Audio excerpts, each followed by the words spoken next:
A modern language model can have hundreds of billions of parameters, far too many to train on a single GPU. So we spread the work across hundreds or even thousands of chips at once. But how exactly?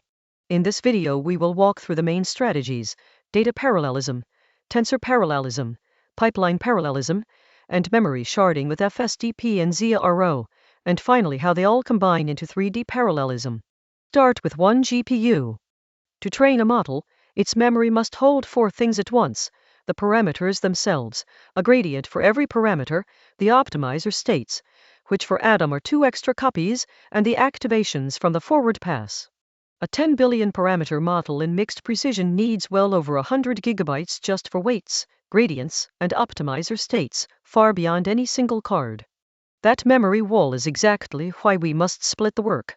The simplest split is data parallelism, the backbone of almost every large training run, including GPT-3, LM, and Llama. You copy the entire model onto every GPU, then hand each one a different slice of the batch. Every GPU runs its own forward and backward pass, producing its own gradients. Then all the GPUs average their gradients together, so each replica stays identical, and every card takes the exact same optimizer step. Here is that loop in motion. First, split the batch, giving each GPU a different mini-batch. Each GPU then computes gradients locally on its own data. Now comes the key step, an all-reduce, where every card sums and averages its gradients with all the others, so they end up identical. Finally, each GPU applies the same update. The catch: that all-reduce grows with model size, and a 1 billion parameter model moves about 4 gigabytes of gradients every single step. Data parallelism copies the whole model, so it breaks down once the model itself is too big for one card. Tensor parallelism, pioneered by NVIDIA Megatron-LM, splits individual layers across GPUs instead. A giant weight matrix is chopped into column and row shards, each card multiplies its own piece, and the partial results are combined.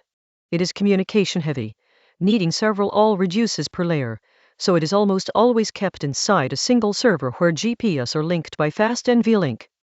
Pipeline parallelism splits the model a different way, by depth. You place the first block of layers on GPU 1, the next block on GPU 2, and so on, so data flows through the stages like an assembly line. The danger is the pipeline bubble, where later stages sit idle waiting for the first ones to finish.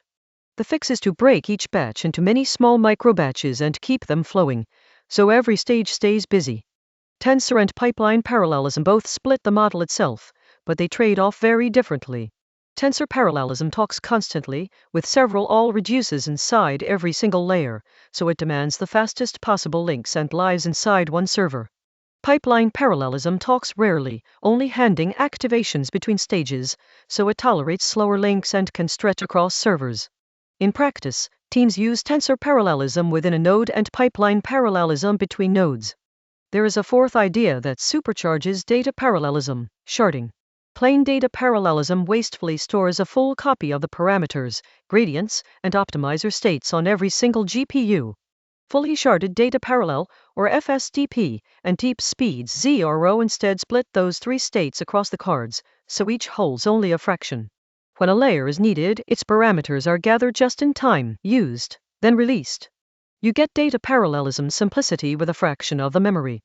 ZRO comes in stages that shard progressively more.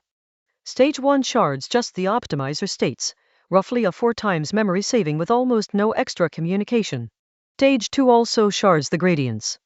Stage 3, which PyTorch's FSDP full shard mode mirrors, shards the parameters too, so nothing is duplicated. The trade-off is that fully sharding costs about 10 to 20% throughput versus plain data parallelism, because parameters must be gathered on the fly. In practice you rarely wire this up by hand. With Hugging Face Accelerate you set a config that chooses FSDP full shard, then launch your normal training script across all your GPUs. The framework handles the sharding, the just-in-time gathering, and the gradient synchronization for you. The very same script runs on one GPU or on hundreds, which is exactly why these tools became the default for scaling up. For the truly enormous models, past 1 trillion parameters, no single strategy is enough, so we combine them. 3D parallelism stacks all three: tensor parallelism inside each server, pipeline parallelism across servers, and data parallelism over the whole cluster, often with sharding layered on top. Tuning how you divide the GPUs among these three axes is one of the hardest parts of large-scale training, and it is how modern frontier models are actually trained. You will see these strategies everywhere. Megatron-LM and Deep Speed are the workhorse libraries behind many frontier models. Meta-trained Llama with heavy use of FSDP. Hugging Face Accelerate brings the same power to small teams running just a handful of GPUs. And on the newest Blackwell clusters, a well-tuned 3D setup reaches over 70% of the hardware's theoretical peak, a metric called model flops utilization. Here is the scale we are really talking about. Training GPT-3, with its 175 billion parameters, is estimated to have taken around 1,000 GPUs running for more than 4 months. A single chip would have needed centuries. None of today's large models would exist without splitting the work across thousands of GPUs at once. That is what parallelism buys you. So, to recap, one GPU cannot hold a large model, so we parallelize.